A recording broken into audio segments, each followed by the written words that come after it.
The endless debate is whether to go vintage or stay modern. Sometimes I feel like I can get by with a single modern GMT with its hefty wrist presence, the updated movement, and the flashy bezel. Then I pull out the pre-ceramic Pepsi, and I fall for that all over again. The classic character of the aluminum bezel brings back all the nostalgia of an older Rolex. Sometimes I feel so comfortable with my pre-ceramic 11610. Before the days of the super case and the solid steel bracelets, this feels lighter and more proportional to my wrist. But then a brand new Submariner comes by, and the build quality steps up to a whole new level. What attracts you to the pre-modern Rolex, or what makes you prefer the ceramic versions?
Technically, the Submariner 124060 is a perfect watch. I've been wearing it a lot in the last few weeks because it adapts to almost any occasion. The build quality is super solid.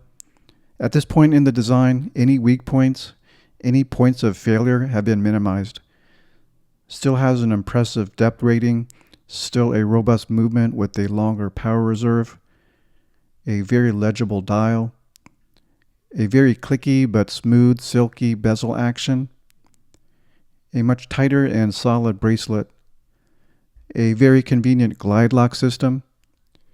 Apart from looking big on my small wrist, absolutely nothing to complain about.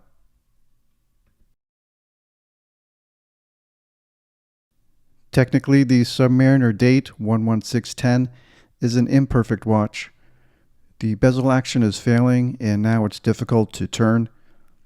The bracelet feels flimsy in comparison. The clasp is also less solid with its stamped steel wings, and the flip lock doesn't snap into place as impressively as the new version.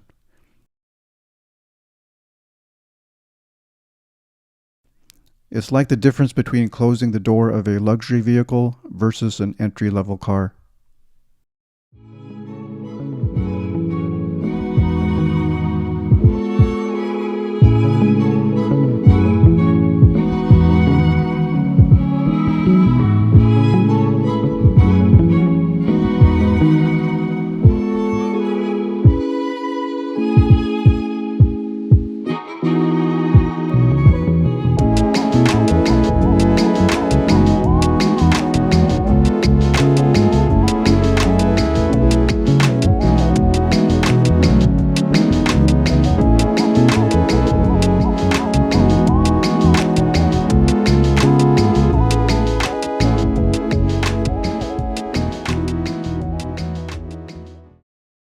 With the modern GMT-Master 2, they've gone upscale by adding polished center links.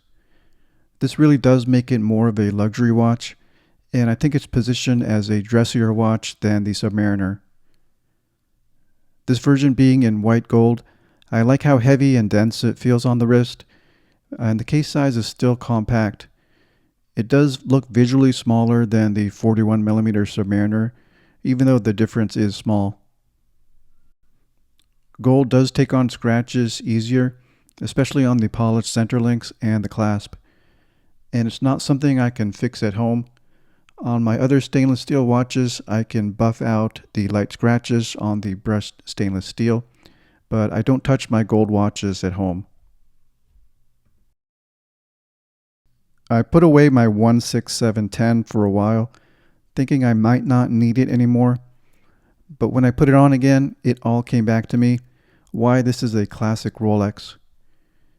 It has the same drawbacks as my pre-modern Submariner date, the failing bezel action, the flimsy bracelet and clasp, and this one has a tiny crown.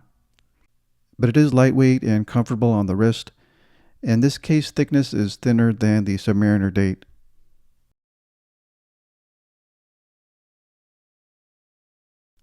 But the star of the show is the beautiful bezel. The aluminum material brings a different character to the watch. The texture, the shine, and even the font brings back all that nostalgia of an older time. My example is from 2006, but this can easily look like a GMT-Master 2 from the 80s or 90s. I've been wondering how a faded bezel would look on this watch. If anyone knows where I can source a good faded bezel, let me know in the comments. Which one is my favorite? I like them all. I like having the complete set, one modern and one pre-modern version of both the Submariner and the GMT-Master 2. But my favorite sub has to be the 11610, and my favorite GMT-Master 2 has to be the white gold Pepsi.